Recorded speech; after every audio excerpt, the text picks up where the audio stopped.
Tu pueblo es mi pueblo que sufre y trabaja. Tu pecho es mi pecho que siente y que ama. Tu sangre es mi sangre, tu selva es mi playa. Tu lucha es mi lucha por ser siempre nada. Tu puerto es mi puerto de barcos piratas. Y somos muñecos de aquel que nos paga con unas mentiras, monedas baratas, sembrando pobrezas, bandecas en casa.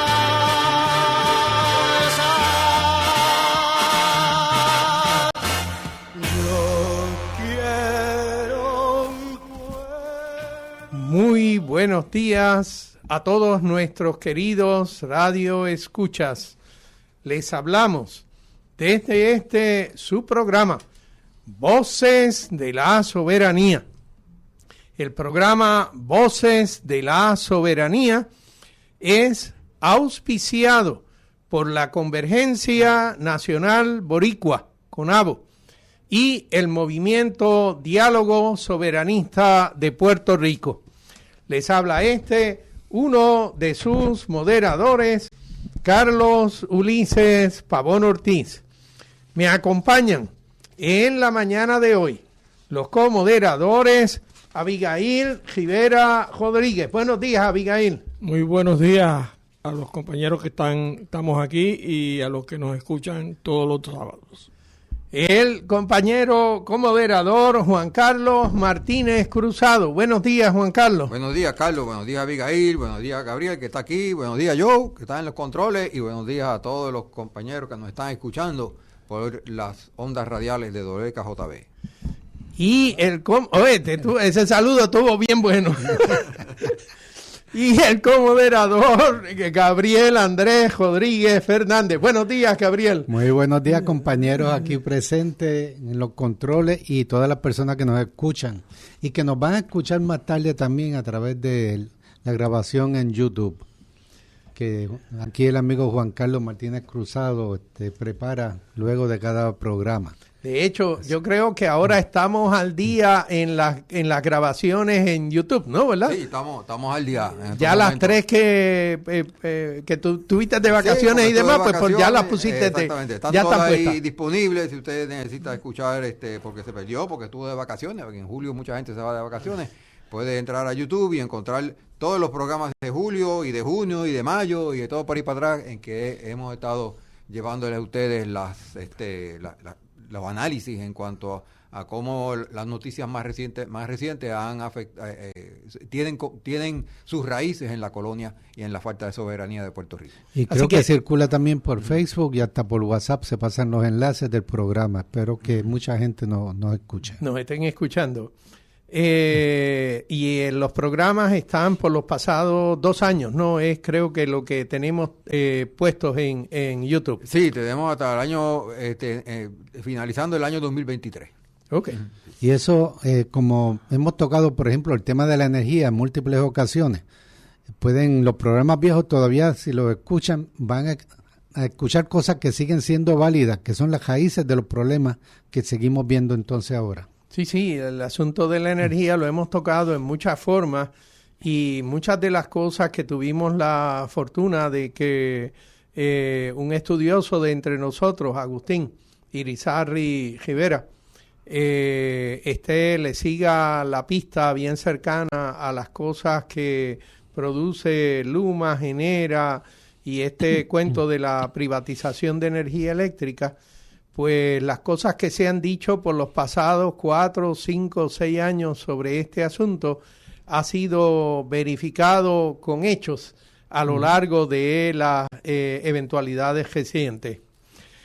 Y por eso es que nuestro programa tiene por objetivo el educar al pueblo sobre los beneficios y la valía de la soberanía para Puerto Rico. Eso es el objetivo de nuestro esfuerzo por los pasados casi 10 años. Porque la soberanía es la alternativa para poder salir de todos estos problemas que constantemente estamos viviendo y discutiendo entonces en el programa. Porque parecería un poco contradictorio que hablemos de las ventajas de la soberanía si lo que discutimos son los problemas del día a día, pero que son los problemas de la colonia. Ventajas de la soberanía, que tendríamos los poderes, los medios, la soberanía del pueblo para vencer estos problemas estructurales del país que queremos, un país para nosotros, los puertorriqueños y puertorriqueñas, no para el beneficio de extranjeros y del gran capital. Tenemos varios anuncios en la mañana de hoy. El primero de ellos sobre nuestra dirección electrónica, voces.soberania@gmail.com. Una de las personas que se comunicó conmigo, en realidad él lo hizo por teléfono, llamó a la estación y bueno, pues yo eventualmente me pasó la información. Es un caballero del área de Aguada. Realmente él tiene como un programa de radio en el área de Aguadilla y pues me felicitó por un lado, nos felicitó por las cosas y la manera en que vamos trabajando los temas en el programa, y por otro lado pues me hizo algunos comentarios sobre su opinión de la circunstancia política actual en Puerto Rico. No voy a entrar en esos detalles ahora porque el tiempo vuela en la radio y por el momento quisiéramos tocar otro tema acá en este día. Tú tenías un anuncio para presentar, Gabriel. Sí, es que el próximo 23 de agosto, domingo 23 de agosto, a las 2 de la tarde vamos a estarnos reuniendo en el cruce de la carretera Pérez 100, la que va de Hormiguero a Cabo Rojo, desde Mayagüez Mall hasta Cabo Rojo, en el cruce con la 308, que creo que en anuncio no pagado, el cruce del Walgreens. Y desde ahí se va a partir en lo que se llama la marcha hacia las vistas, porque es una marcha en contra del proyecto Esencia y en específico de que el gobierno haya dado otro paso bárbaro en este proceso bárbaro de querer aprobar a la cañona este proyecto, y le aprobaron la consulta de ubicación en cuestión de unos pocos días y sin ni siquiera celebrar vistas públicas que eran obligatorias en este caso. Y así que la gente que ha estado reclamando la vista pública, que hubo cientos de pedidos de que hubiera vistas públicas y el gobierno lo ignoró, pues vamos a hacer procesos de vistas públicas del público al público. Del pueblo al pueblo. Del pueblo al pueblo. Comienza con esta marcha que sale de ese cruce y entonces va a ir recorriendo, en marchar. Sí, que vayan preparados para caminar en calor. Buenos zapatos y un poco de agua. Y esto es el 23 de agosto. ¿Y a qué hora empieza? A las 2 de la tarde. Y salen desde la farmacia esa que está en el cruce de la 308 con la carretera 100. Y hay 5 paradas en 5 puntos. O sea, no es sólido todo el camino. Se van a estar entonces dando mensajes, diferentes personas, exponiendo diferentes cosas, hasta llegar a la plaza de Cabo Rojo, a la plaza Ramón Emeterio Betance en Cabo Rojo. Ok. Creo que ese día es un domingo, que lo sepan. Sí. Es el domingo 23. El próximo. Sí, no mañana, sino el siguiente domingo. El siguiente domingo, sí. Ok. Creo que no dije la dirección electrónica. La nuestra es voces.soberania@gmail.com. Y allí nos puede enviar lo que fueren sus comentarios, sus sugerencias, sus preguntas, sus críticas, sus felicitaciones. Y nosotros prestamos atención para programas subsiguientes. Hay otra dirección electrónica que por primera vez quiero compartir. Normalmente no la hacemos, que la tenemos hace tiempo, que es la de Diálogo Soberanista. Es Diálogo Soberanista PR, todo de corrido.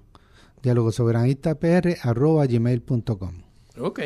Diálogo Soberanista PR@gmail.com, como la segunda dirección en donde podemos también recibir comentarios y etcétera. Bueno, el tema del día que tenemos para hoy es el precio de la anexión para los puertorriqueños. Quisiera iniciar mencionándoles dos segmentos de un libro que publicaron Ángel Rivera, Marta Quiñones Domínguez y Yarí Ríos González. El libro tiene por título Seremos libres y en la independencia estaremos mejor. Ahora bien, de la página 52 de este libro saco unos segmentos y de la página 54 saco el otro segmento.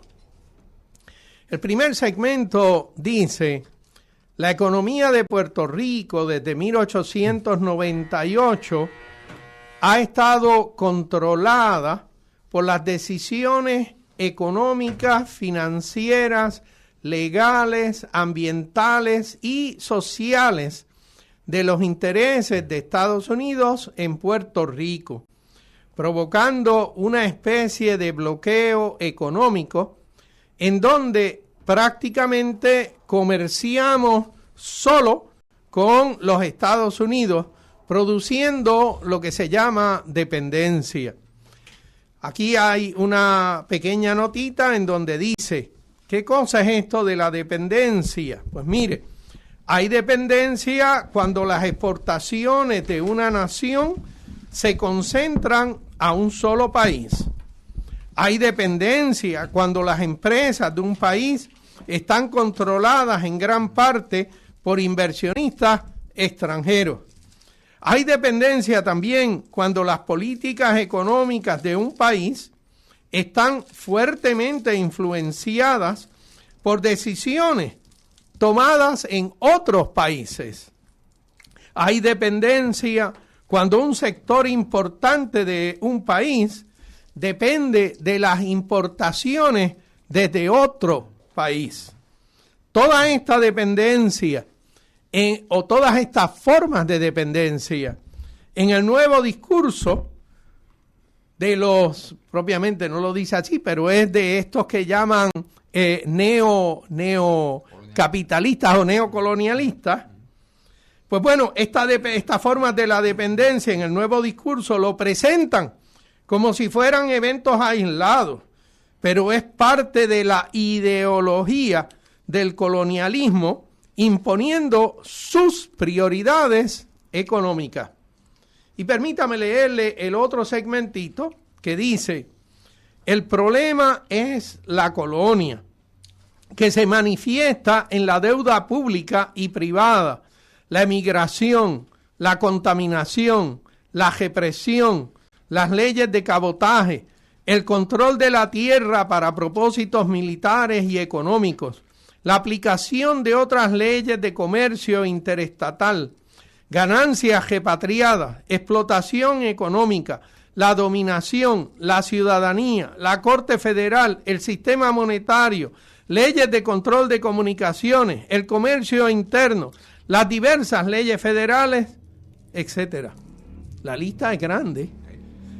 Podemos desviar la atención del problema colonial, podemos ser reformistas tratando de tapar el problema, pero al desviarnos de las verdaderas causas de nuestra situación, es decir, irnos por la rama, lo que estamos es buscando soluciones pequeñas que maquillen la colonia, no produciendo soluciones reales y no resolviendo de raíz el problema colonial.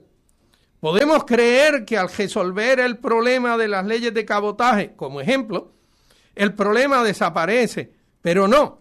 El economista Alameda lo ha señalado en varios escritos. Te digo ahora, resolver el problema de las leyes de cabotaje sin resolver el problema colonial no ayuda.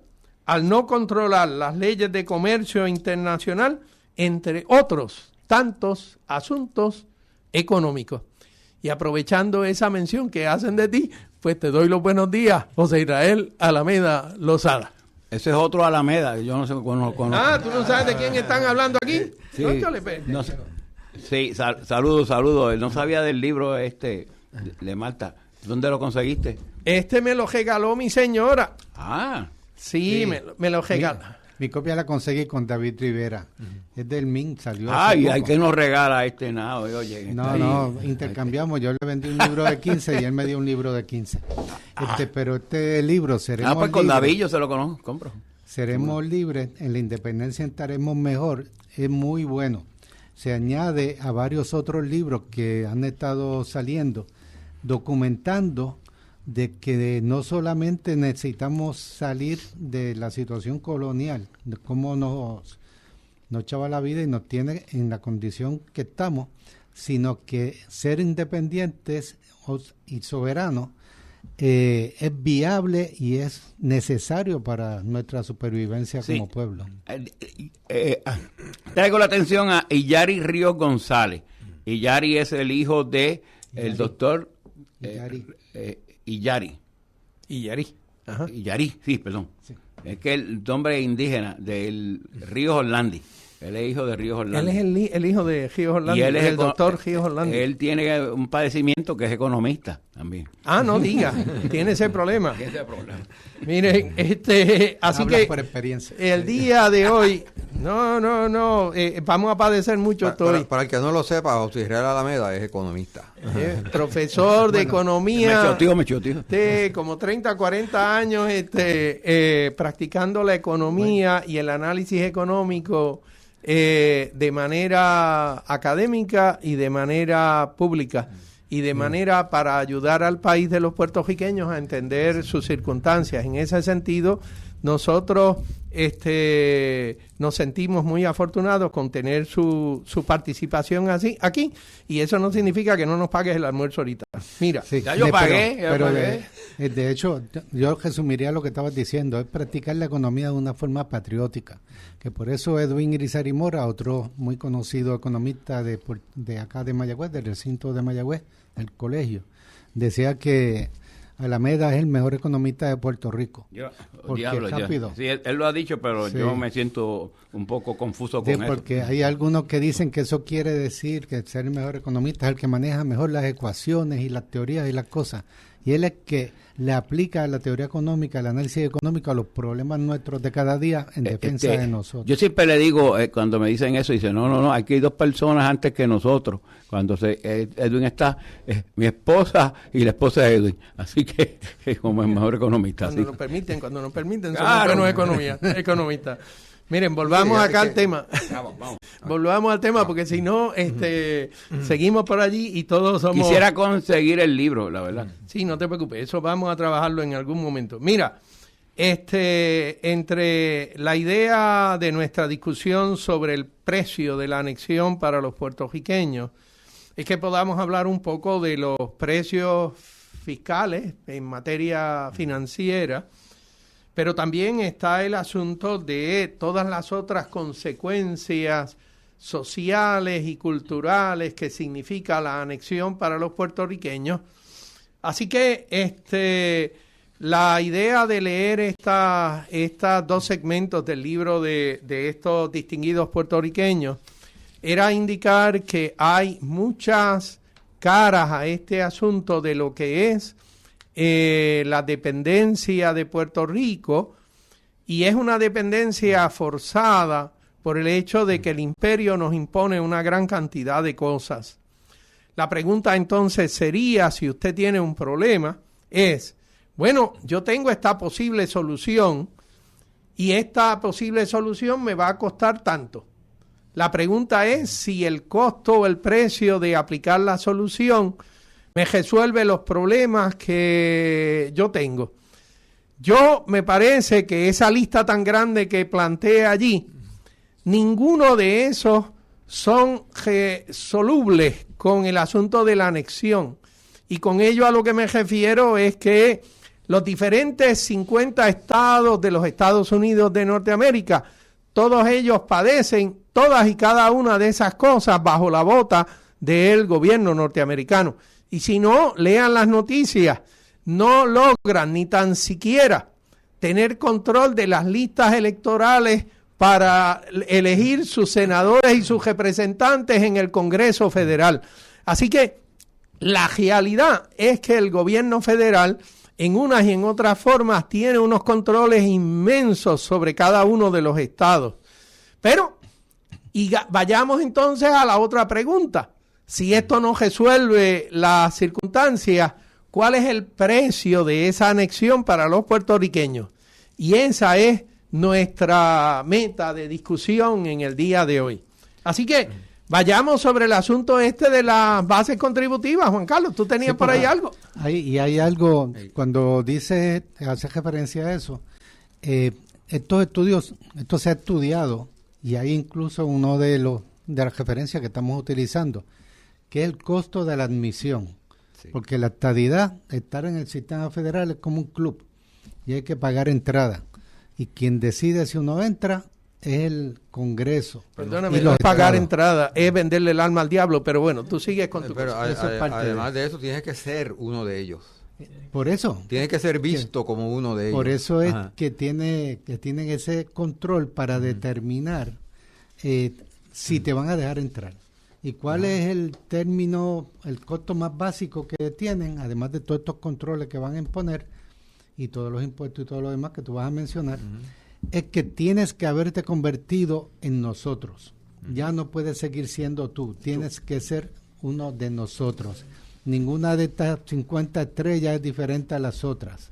Mira, todas son blanquitas. ¿Y cuál footing? ¿Y cuál footing? Hay un capítulo de un libro, no de un libro, perdón. Esto es una revista académica, The American Journal of Legal History, ¿verdad? La revista americana de historia legal. Y este capítulo fue escrito por Eric Biber, que es un Juris Doctor de Yale, y en ese momento en que escribió esto, en el 2004, estaba en la Universidad de California en Berkeley. Y él, en la introducción a este capítulo, trae el caso de Nebraska, que justo después de la Guerra Civil, era un territorio que se estaba considerando ser admitido como Estado. Y el grupo mayoritario en el Congreso quería imponer como condición a la admisión de Nebraska que pusiera en su constitución que los negros podían votar, ¿verdad? Y los que se oponían a que se pusiera esa disposición en la constitución de Nebraska no se oponían porque estaban a favor de la esclavitud o porque estaban en contra de que los negros votaran. El argumento de ellos era que Nebraska había en todo momento demostrado ser un territorio leal a los Estados Unidos y que por lo tanto no se le debía requerir como señal de lealtad el que iban a admitir el voto negro, ¿verdad? Interesantemente, los que estaban a favor de que se le pusiera el voto negro, su argumento era que el poner en su constitución que los negros podrían votar sería una confirmación de la lealtad de Nebraska hacia la nación estadounidense.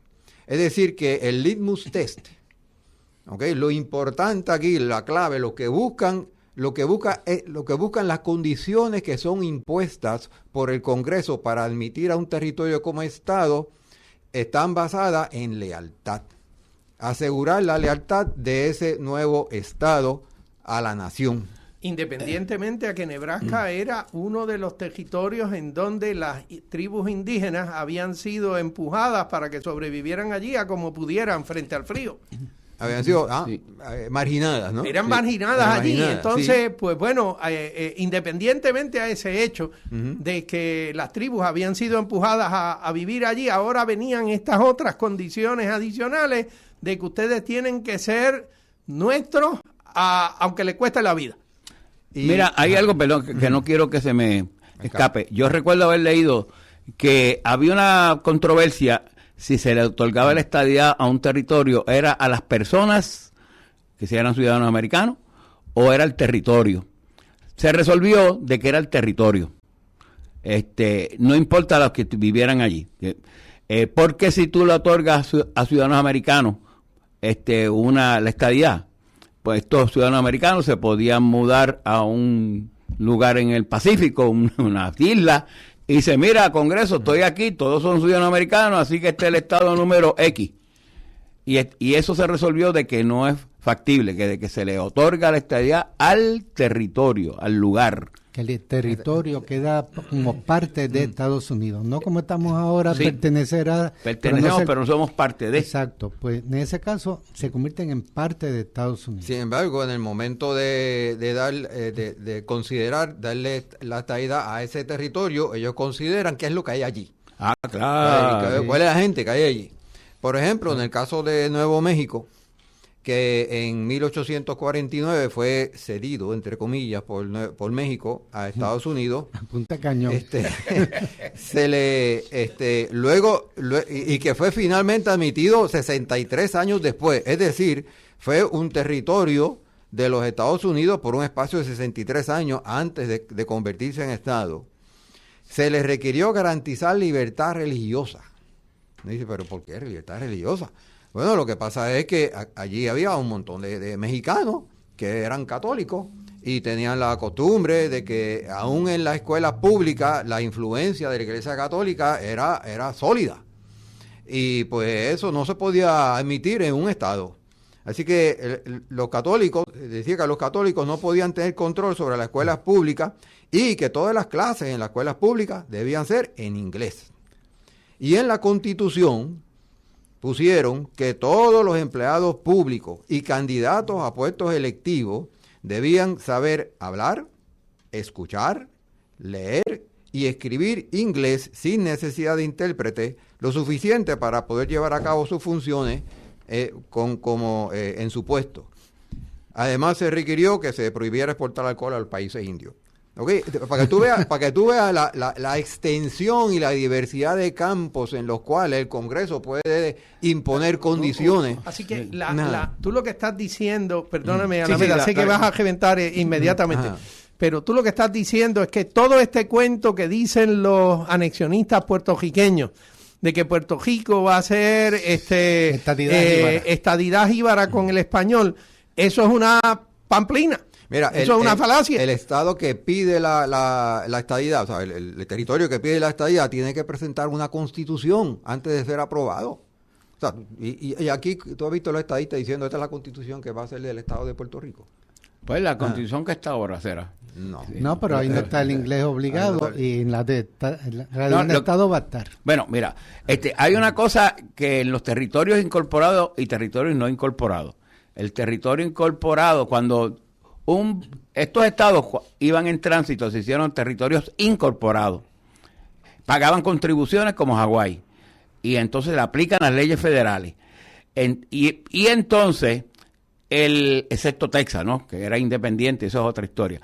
Se le aplica entonces el Congreso al territorio que va en tránsito a la estadidad. Estas son las condiciones que tú tienes que llenar de requisitos para convertirte finalmente en estado. Y a los estados de Arizona, Nuevo México, Oklahoma y Luisiana, estos tres primeros hablaban español y el segundo, Luisiana, en francés. Les requirieron que tenían que dominar el inglés como primera lengua. Tenían que dominarlo. En los tribunales, en el gobierno, etcétera, etcétera. en las escuelas. Una vez, perdón, ya que termina. Una vez se hacen estado, ellos podían coger otro idioma en la Constitución, porque Hawái tiene el inglés y el hawaiano. Pero obviamente es que tú tienes, si te vas a comunicar con la nación, es en inglés. Y el resto de los idiomas comienzan a perderse. Sí, eso es lo que ¿te quería. acuerdan de la HR 8363? ¿Verdad? Que es este proyecto de ley que pasó en la Cámara de Representantes de los Estados Unidos, sabiéndose ya de antemano que no iba a ser visto en el Senado, como de hecho no se vio, y que era para supuestamente traer un plebiscito a Puerto Rico entre la estadidad, la libre asociación y la independencia. Pues en ese proceso, Alexandria Ocasio-Cortez pidió que cuando se hablara del punto de la estadidad, que se asegurara allí, que dijera que bajo la estadidad se respetaría el idioma español en Puerto Rico. Y no se incluyó porque Jennifer González se opuso. Y eso es un dato importante, pero quería añadir, aquí dando un poquito para déjame atrás. si yo te entendí. Jennifer González se opuso a que en el proyecto presentado, se dijera que el español tenía que ser respetado como lenguaje de los puertorriqueños. Exactamente. Lo que pasa La es que tenemos ahora de gobernadora se opuso a esa cosa. Exactamente. ¿Y eso gobierna aquí? Perdón. Pero mira, el argumento de ella, después cuando recuerdo que le preguntaron, dijo que no era necesario, porque ya el Congreso sabía que hablamos español. Bueno, yo creo que no. Sí, de verdad. Sí. O sea, es una perrugullada de ella, pero es una traición, tú lo has dicho 1000 veces. Tenemos enemigos y tenemos traidores. Y tenemos ahora mismo una traidora gobernando a Puerto Rico. Y lo demuestra de tantas otras formas. El contrato es más reciente, que ayer lo eliminó la Junta, pero ella no lo eliminó. Vino el poder con... No me cambia el tema. Volvamos otra vez al asunto de los precios. No hemos llegado a los precios. Antes de llegar a los precios, el otro ejemplo clásico es el de Utah, que era un territorio pagando impuestos y todas las cosas, pero los mormones dominaban toda la estructura política y económica, y eso era contrario al American Way. Hasta el Congreso no aceptaba que un grupo religioso tuviera ese control de la administración del Estado, y le dieron por el lado de que los mormones aceptaban el matrimonio múltiple, poligámico, el poligámico. Así que le exigieron que tenían que prohibirlo, pero también le dieron seguimiento a que desmontaran todas las estructuras de control que tenía la iglesia de los mormones, que a base de concilios de ancianos.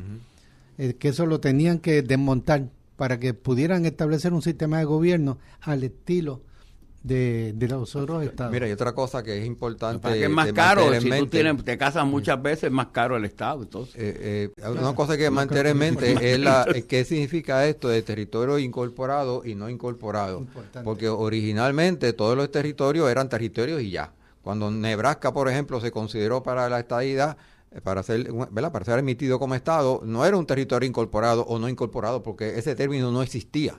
Todos los territorios estaban destinados a eventualmente ser admitidos como estados luego de que hubiera pasado por ese proceso de ingeniería social, de ese proceso de americanización. Así mismo ellos hablaban, americanization, tenemos que americanizar a la gente allí antes de admitirlo como estado. Pues eso era un dado, ¿no? Eso se asumía, eso se presumía de un momento. Era la práctica por muchos años. Exacto. Cuando llegó el 1898 y adquirieron entonces a Guam, a Filipinas, a Puerto Rico, pues entonces fue que el Tribunal Supremo vino con la doctrina de los casos insulares, en donde hizo una distinción entre unos territorios y otros, donde los territorios que estaban predestinados para convertirse en estado, como en ese momento era Nuevo México, se les llamó territorio incorporado, mientras que los territorios que no estaban destinados a convertirse en estado, pues serían territorios no incorporados. Que ahí estaba Puerto Rico. Y ahí estaba Puerto Rico. Los territorios como Nebraska, que era un territorio ya para 1800, ¿verdad? Que todavía no era, que no había tal cosa como territorio incorporado, pues esos territorios ya pagaban impuestos federales, ¿verdad? Así que cuando se hace la distinción entre territorios incorporados y territorios no incorporados, los territorios incorporados pagan impuestos federales. Si Puerto Rico se convirtiese en un territorio incorporado, entonces se le requeriría pagar impuestos federales. ¿verdad? Pagar impuestos federales en todo el mismo sentido que lo pagan en los estados. Lo mismo que los estados. Claro, así que impuestos sobre el ingreso, ya sea el individuo o ya sea corporación, tendría que pagar impuestos en la misma medida que lo pagan la gente en los estados. Más los impuestos indirectos a la gasolina, al diésel, a los barcos que llegan del extranjero que cobran un fee, lo que sea. Hay una serie de... Yo tenía una lista inmensa de más de 100 impuestos indirectos, que muchos se han eliminado, pero otros se mantienen. Pero eso es parte de la estructura contributiva. Y me imagino, José Israel, porque estaba Jennifer González diciendo, no, pero no se preocupen, porque en la mayoría la gente es pobre y no tendría entonces, porque está bajo el nivel, entonces no tendría que pagar, ¿verdad?, impuestos en la planilla, me imagino yo. Pero no tendrían que, no subiría los precios en los supermercados, porque los supermercados ahora tendrían que pagar impuestos federales, por ejemplo. Sí, Sí, claro. sí, ¿No? pues, claro. Y ya hay un montón de impuestos, como el que menciona de la gasolina.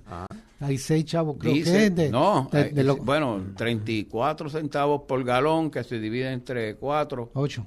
8, más o menos. O sea, hay impuestos federales sobre el precio de la gasolina en Estados Unidos que se añadirían a lo que ya tenemos aquí. Y que es alto aquí. Porque Y aquí es alto para empezar. al arbitrio. Y tendría el problema, que no sé si vas a tocarlo, es que se ha dicho y correctamente de que al aplicarle la estructura contributiva federal, tú tendrías que cambiar la estructura local, bajarla, especialmente las tasas contributivas, especialmente para los que tienen mayor capacidad de compra, quizás, pero recuérdate que aquí todavía te querías pagando impuestos, quizás la gente pobre. De hecho, hay una teoría aquí que Puerto Rico actualmente que recibe mucho del fondo federal. Nosotros pagamos impuestos. Claro. Yo pago impuestos. Exacto. Yo estuve en el IRS esta semana trabajando con una de las planillas mías que no aparecía. Tú pagas impuestos cuando coges una hipoteca. Hay unos impuestos que son para propósitos de acumular dinero en un pote general para casos de daños a las propiedades. Así que allí hay un impuesto cuando tú coges una hipoteca. Sí. Y el ese seguro le paga social, a todo el mundo. eso Seguro mismo iba a decir. social, El FICA tax. el FICA. Medicare, Medicaid, todo eso son impuestos. Sí, eso es el FICA tax, y lo recoge el IRS, y cuando tú tienes un autoempleo, como yo, ¿verdad? También pago impuestos federales. Tienes que llenar una planilla federal, Sí. lo que pasa mucha gente ni se entera ni lo hace, pero si lo cogen, les van a cobrar. Sí, Y si tú compras gomas para el carro tuyo, también tienes que pagar unos impuestos para propósitos de desechar la goma vieja y la goma nueva. Tienes que pagar unos impuestos sobre el asunto. Y no son impuestos al gobierno de Puerto Rico, son impuestos al gobierno federal. Correcto. Así que Y además de eso, o sea, además de todos esos impuestos, pues los beneficios no aumentan. Los beneficios son básicamente los mismos que tenemos ahora. Así que el territorio incorporado se costaría a Puerto Rico muchísimo dinero sin tener beneficios adicionales a los que ya tenemos como colonia. Y es camino indispensable que pasar para llegar a la famosa estadidad, que entonces no va a traer mucho más de lo que ya trae el territorio incorporado. Los costos ya se van a haber estado pagando primero. Y creo que es importante señalar que esta discusión viene al caso, aunque todo el mundo ya más o menos acepta que la estadidad es imposible porque no nos quieren allá, es el argumento.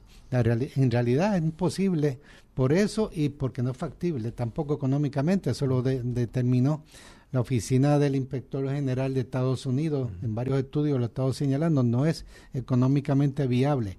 Pero seguimos teniendo unos políticos que para mantenerse en el poder o llegar al poder prometen la estadidad en el futuro, en ese futuro indefinido, y que entonces todo mágicamente se va a resolver.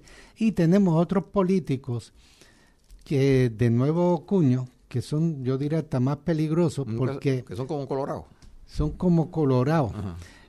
Que desde Hernández Mayoral para acá y su su hijo, nuestro comisionado, va por esa línea, que hablan de que para movernos a tener más participación en los fondos federales, que empecemos a aportar al fisco federal.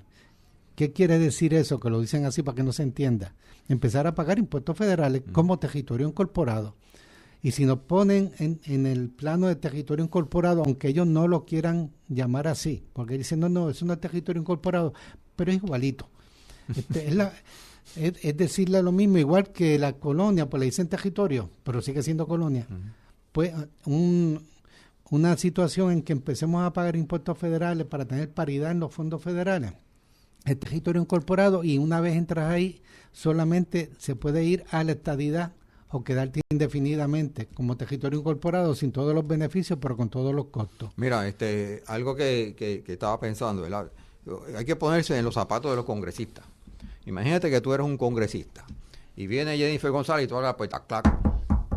Mira, En Puerto Rico se votó a favor de la estadidad, sacamos 58%. Claro, si cuentas a los que dejaron la papeleta en blanco o a los que la dañaron, pues son 49, pero bueno, queremos que nos den la estadidad. Bueno, pues entonces, ¿qué va a hacer usted como congresista? Pues usted se reúne con los demás congresistas y comienza a decir, bueno, esta gente quiere que lo admitamos como un Estado. ¿Qué condiciones nosotros tendríamos que ponerle para aceptarlo como un Estado? Pues la gente pega a poner ahí, estas son las condiciones. Ok, y una vez que estas son las condiciones, ¿qué es lo próximo? Pues lo próximo es ir a donde Jennifer y decir, mira, estas son las condiciones, ¿verdad? Pero eso no ha ocurrido. ¿Y por qué no ha ocurrido? Porque no le hacen caso.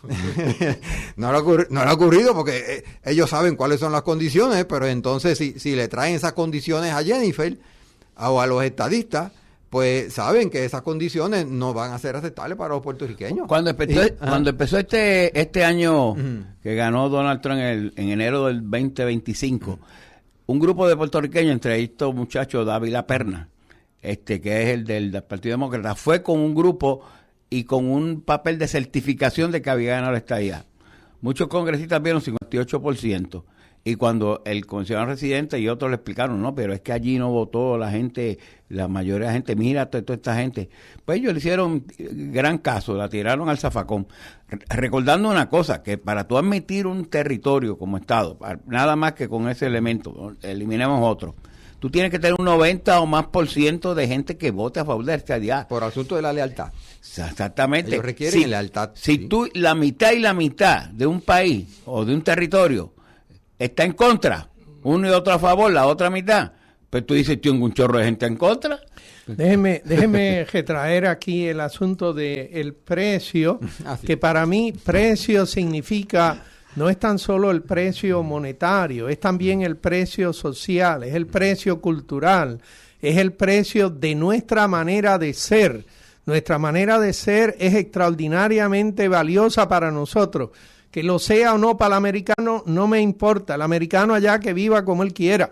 Pero nosotros acá en nuestro Puerto Rico debemos vivir como nosotros quejamos vivir en nuestro país. Así que, volviendo otra vez al precio, hay precios que tienen que ver sobre el asunto de las leyes de cabotaje. Y tú habías mirado algo al respecto, y yo sé que tú hiciste investigaciones al respecto de ese asunto. Así que vamos a empezar con Juan Carlos y después con Alameda en ese asunto. Ok, bueno, primero en el asunto de lo que uno tendría que pagar en planilla, ¿verdad? Por ejemplo, si usted es una persona que vive sola, no tiene dependientes, y vamos a decir que se gana $40,000 al año, ¿verdad? Pues en el momento de llenar la planilla federal, el cálculo es que tendría que pagar $2,390. Eso sí, es 2.400 pesos. 2.400 pesos, básicamente, exacto. Además de la de aquí.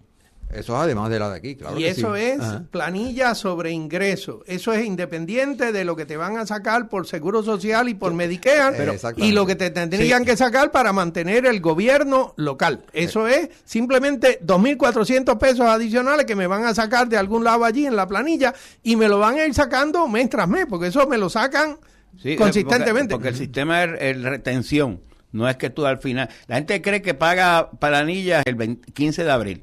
No, ya tú te han sacado el dinero. Tú lo que le estás diciendo al gobierno aquí, mira, yo pagué tanto, 10 pesos, y mi carga es 12, pues tengo que dar 2 para atrás.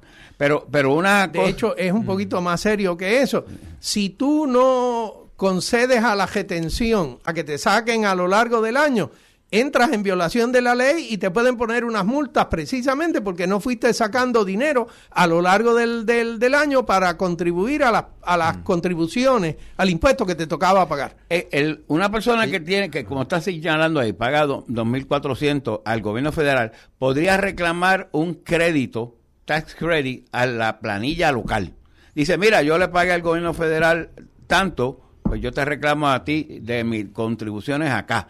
El problema es que entonces, si Juan Carlos no paga esos 2.400 acá, son 2.400 menos que tiene el fisco local para hacer las obras públicas y robar. Dije, pagar el salario. Pagar la cosa de los empleados públicos. O sea, el gobierno local se queda. Ese es el problema. Tú meter una estructura. Entonces la gente me dice, ¿cómo un puertorriqueño paga contribuciones allá? Porque eso fue lo que me dijo. Mi hijo vive en Connecticut y paga contribuciones allá. Sí, pero tu hijo tiene los precios de allá, tiene el ingreso de allá, tiene el nivel de salario de allá. No es el nivel de salario de acá, con los precios de acá y una estructura contributiva de allá.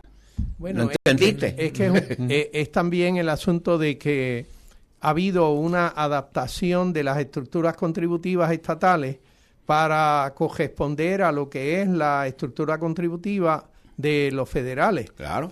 Y entonces, en aquellos estados, por ejemplo, Texas, Florida, pues no hay impuesto estatal sobre el ingreso, es impuesto estatal sobre la propiedad.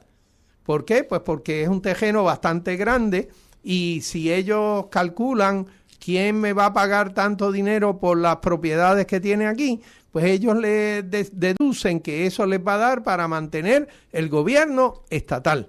Pero en el caso de Puerto Rico, ese no es el caso, porque la extensión territorial es mucho más pequeña y la cantidad de personas que requieren servicios en unas y en otras maneras, todas las carreteras que tenemos aquí, todas esas cosas requieren mantenimiento y para eso es que hace falta el fisco estatal. Pero bueno, sigue tú con el asunto de los...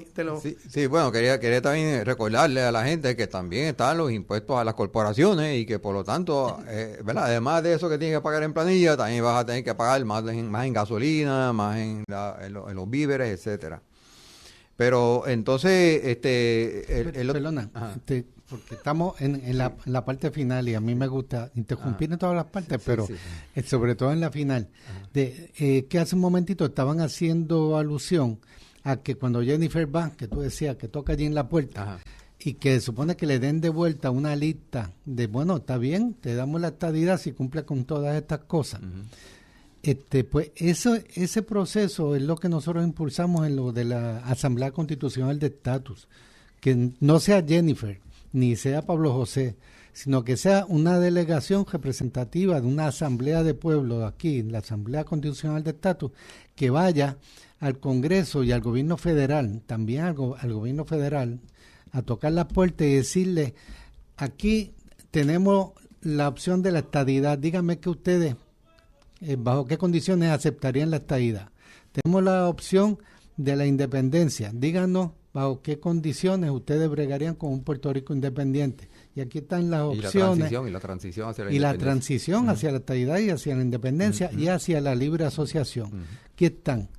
Y que se estructure y no sean los políticos partidistas estos buscando ganar votos, sino que sea gente que tenga ahí la información, que venga, la discuta, le informe al pueblo de Puerto Rico, esta es la realidad. Gabriel, no. Me parece que hay algo, es que no puede ser que ni lo definan los nuestros, como ha pasado en todos los plebiscitos últimos, en donde un solo partido definió todas las alternativas. Ni tampoco puede ser que en el imperio sean ellos los que definan todas las alternativas. No. Lo que se está hablando con la Asamblea Constitucional de Estatus es que hay una comisión de acá que va a negociar la definición de todas esas cosas. Y es una negociación de los dos lados. Y es allí donde, ¿verdad?, quiero hacer el hincapié, que es lo que tú estás diciendo. Es una negociación de ambos lados en donde nosotros trabajamos lo que es nuestros intereses y bueno, el americano defenderá lo que son sus intereses. Y ahora tenemos que ver qué hacemos con eso. En un momento dado se establece, bueno, todo lo que cuadramos que sería aceptable para los americanos en esto y esto es lo que sería aceptable para nosotros y se le informa al pueblo y va a haber una o más votaciones según lo que el pueblo no se esté de acuerdo. Y en esa negociación de parte de Puerto Rico va a haber estadistas, populares, todo el mundo, todas las ideologías allí metidas. Mira, y yo creo que, ¿verdad?, el hecho de que por ese proceso de Asamblea Constitucional de Estatus conoceríamos cuáles son las condiciones bajo las cuales Puerto Rico sería admitido como un Estado, es precisamente la razón por la cual el PNP se opone a la Asamblea Constitucional de Estatus. ¿Cómo va a ser? El PNP no quiere que se le diga las cosas honestamente al pueblo puertorriqueño. ¿Cómo va a ser? Yo creo que el PNP se dio cuenta que la estadidad es imposible. Ya vamos a resumir esto. Pero eso le permite ganar elecciones. Y por eso es que cada elección hacen un plebiscito para traer entonces allí a votar. Y eso permite que ellos ganen, y han ganado con 33% del voto, Pierluisi, y está 40 y pico, 2% del electorado. A ver, hay otros precios en el asunto del cuento de la anexión. Ustedes se logran imaginar algunos otros precios, no tan solo los precios monetarios. Habrán precios de otra naturaleza. Hay otra cosa, o sea, mira, no solamente la anexión, inclusive el territorio incorporado ya saca de las opciones que tiene el pueblo puertorriqueño la soberanía. La soberanía ya no podemos aspirar a ella. Entonces, eso es terrible. Porque quiere decir, por ejemplo, que estamos presos bajo ¿verdad? Mirándolo desde el punto de vista económico, a perpetua, sí. O sea, muchos dicen que eso es el asesinato del pueblo puertorriqueño, o el suicidio. Pero en términos económicos, ¿verdad? Eso, otra cosa que quiere decir es que pues nos quedamos con la ley de cabotaje, porque solamente con soberanía es que podemos librarnos de la ley de cabotaje. La ley de cabotaje tiene un efecto, hay un trabajo que se publicó. Y Manuel Jiménez. Bien, tú lo conoces, el año 2016 fue ese trabajo. No, más reciente. Más reciente. Sí, eso hace como 2 o 3 años. 2024. Fue 2024. Lo que pasa es que los precios que ellos ponen, o los costos que ellos ponen, fue a base de 2016. Sí. Y decía que para 2016, el costo de la ley de cabotaje para Puerto Rico era $1,400 millones, que en dinero de hoy, 2026, equivale a 1.946, me acuerdo, porque es el año después de la Guerra Mundial. Y o sea, casi $2,000 millones le cuesta a Puerto Rico actualmente la ley de cabotaje. Que ya se sabe que es, Israel puede decirlo mucho mejor que yo, que es una ley proteccionista, ¿no? Y que afecta no solamente a Puerto Rico, afecta a los mismos Estados Unidos. Pero allí tienen pues los intereses. ¿Se metieron allí? ¿Eso quién los mandó? Sí, la industria de marítima, ¿no? Al igual que pasa con la industria de las armas. A pesar de que el 70% de los estadounidenses están a favor de que se controle mejor la venta de armas en los Estados Unidos, eso no se aprueba por el cabildeo que hace esa industria. Pues lo mismo pasa con la industria marítima, que a pesar de que esa ley de cabotaje es perjudicial para Estados Unidos, además de para Puerto Rico, pues sigan bien. No se déjame hacer una preguntita aquí. ¿Podría, por ejemplo, una población, un territorio de estos no incorporados, mantener un sistema de educación que eduque a los hijos del país, ya sean sus niños o ya sean las personas mayores, pero que los eduque para amar a su tierra, a su territorio por encima de cualquier otra consideración? Mira, el territorio incorporado no tiene fecha. O sea, te dicen, mira, esto es un territorio incorporado, lo que quiere decir es que va dirigido a ser Estado, pero va a ser Estado solamente cuando el Congreso lo admita. Y el Congreso lo va a admitir solamente cuando estén seguros de que la población de ese territorio incorporado tenga lealtad a la nación de los Estados Unidos. ¿Y cumplió los requisitos que le impusieron? Claro. Sí. Cuando haya cumplido, y si nunca lo cumple, pues nunca llega a ser Estado. Pues nunca llega. Así que ha habido territorios de estos incorporados que han tardado 80 años o más en llegar al asunto de la estadidad. Ahí tardó desde el 93 al 59, 66 años, ¿verdad? Déjame hacer otra preguntita aquí. ¿Y qué hay del asunto de la cultura y la manera de ser del pueblo? ¿Podría un pueblo tratar de mantener su manera de ser? O, por ejemplo, decir, no, el que vengan de afuera a comprar territorios aquí en nuestro país, en nuestro archipiélago, no, nosotros eso no lo permitimos.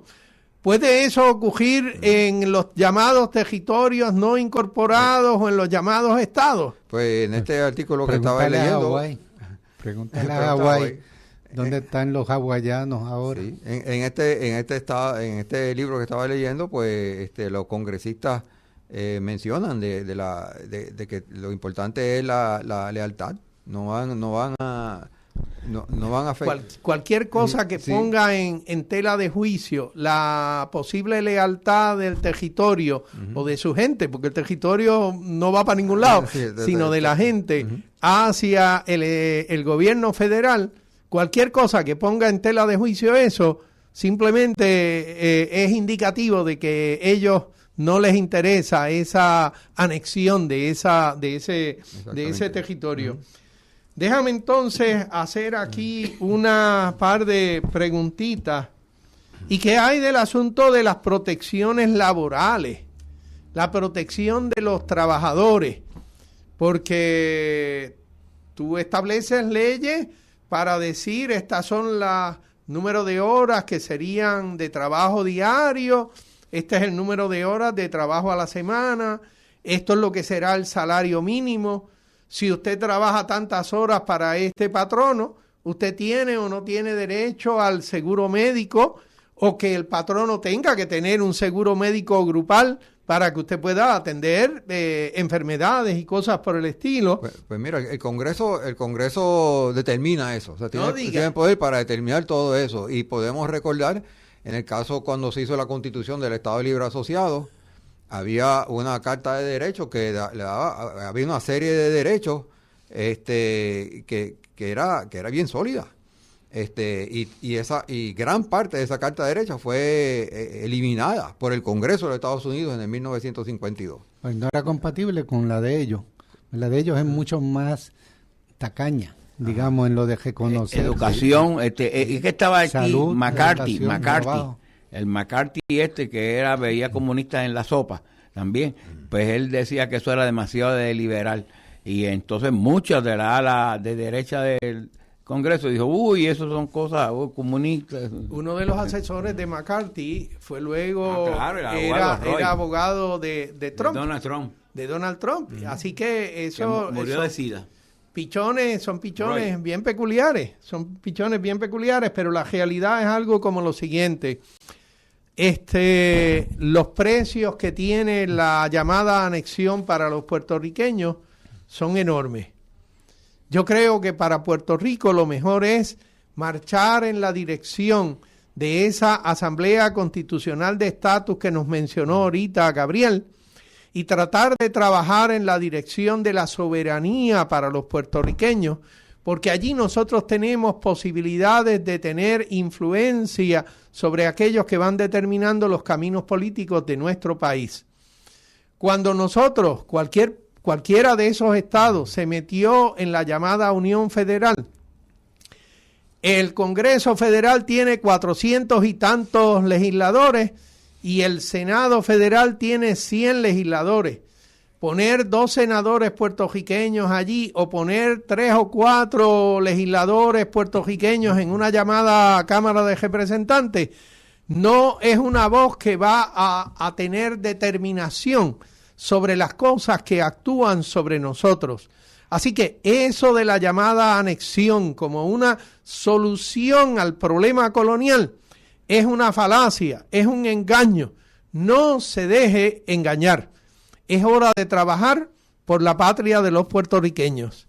Y esa es una patria que sea soberana, y la mejor manera es el caminar en la dirección de esa Asamblea Constitucional de Estatus.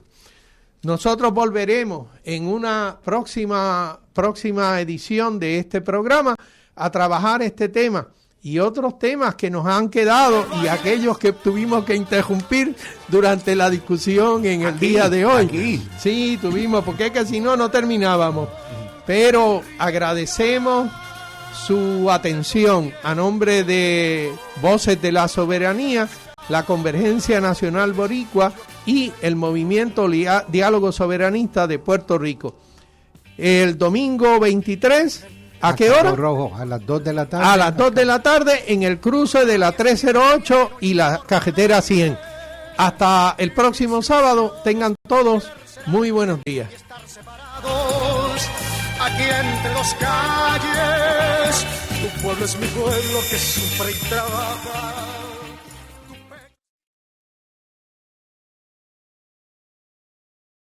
Esta radioemisora y su personal no necesariamente se solidarizan con las expresiones vertidas en el pasado programa. Cajuta B71